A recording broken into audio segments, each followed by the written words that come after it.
Good afternoon, my name is Nathanael Williams, and you're looking at CommonSpace, broadcasting on behalf of Indie Live. We're here with Alyn Smith, the MEP for Scotland, and we are looking at his launch to be the Deputy Leader of the SNP. Good afternoon, Alyn. Nice to see you. Nice to see you too. We at CommonSpace actually were the first to publish this poll, or to draw attention to this poll, showing that there was a significant support for Scotland to stay within the European Union, whether they're independent or not independent, from EU citizens in a number of countries, mainly in Germany.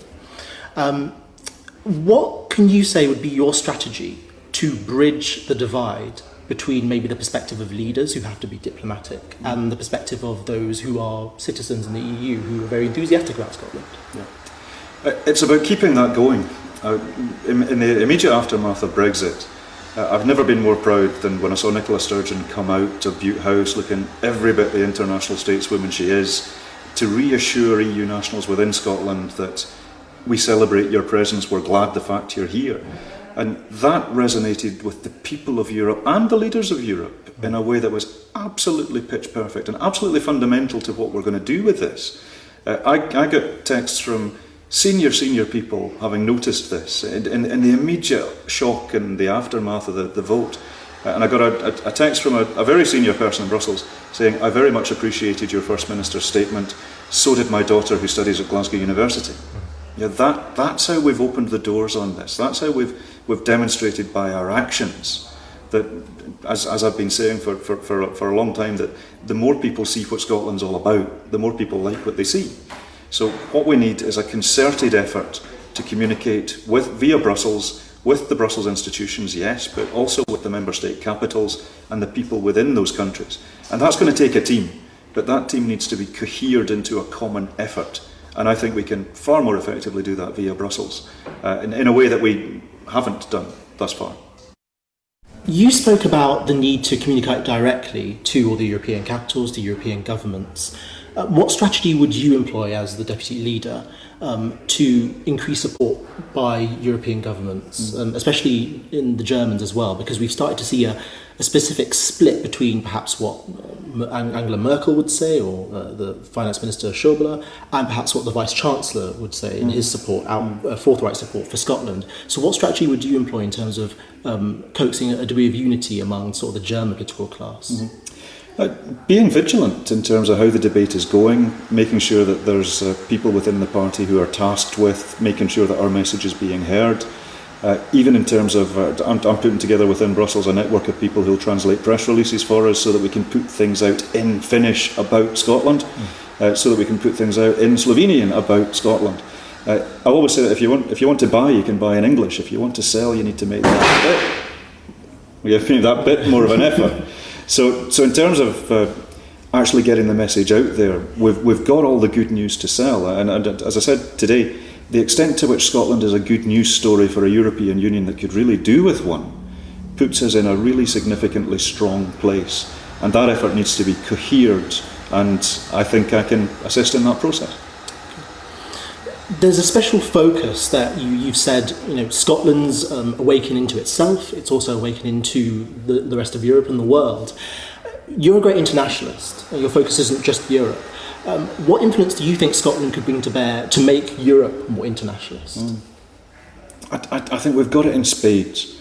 Look at the academics we've got within Scotland. Look at the prestige that we have for our scientists, for our constitutional theorists, for all sorts of good stuff that often has been an internal UK discussion, and often the discussion hasn't really got much further than beyond our own shores. We can do that in spades from Scotland if it's given the proper effort. Look at the influence and the prestige and the profile that Ireland has managed to achieve. Now, I love Ireland, absolutely, but look at our resources compared to them. We have got a huge potential if we grab the wider European Union. The discussion does not start and end at London. We've got a much bigger world that we can take part in. And as a country of 5.5 million people, the fact that we've got the profile that we've got is remarkable. But we have got an opportunity, we're at a unique moment in history, where the people of Europe are looking at us in oh yeah, that's interesting. We need to tell them more. We need to give them the message. I propagated via the networks within Brussels, about particularly the Equalities Network, that our equal marriage legislation, the equalities legislation that we have, is the best in Europe. This is good news. This is an example to our European colleagues about what we can do. I myself am a trustee of LGBT Youth Scotland, and I've encouraged that organisation to partner up with EU-funded projects for places like Slovenia, Croatia, Romania, where equalities are not where they need to be. We can provide real leadership. We saw in also Victim Support Scotland was absolutely instrumental in the creation of the Victims' Rights Directive, which has given victims of crime, sadly, as we see more people travelling, living elsewhere in the EU, we're seeing more victims of crime in another place. So we've now got a directive that guarantees minimum rights to a translator, an explanation of what's going on. That had Scottish fingerprints all over it. We need to celebrate that stuff. And we need to tell people that it's actually happening in their own language, in their own way. You also spoke about taking the case obviously directly to the European Union and also the cultural connections that Scotland has with the European Union as well. You speak multiple languages. I think you referred to your fluent bad German.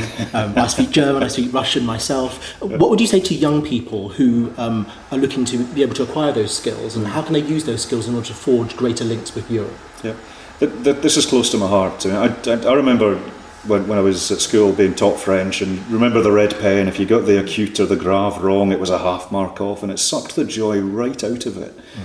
We need to embrace language as a means of communication with interesting, attractive people in other places. Sell it in that sense, you'll get an awful lot more buy-in. We also need to stop training people to be linguists.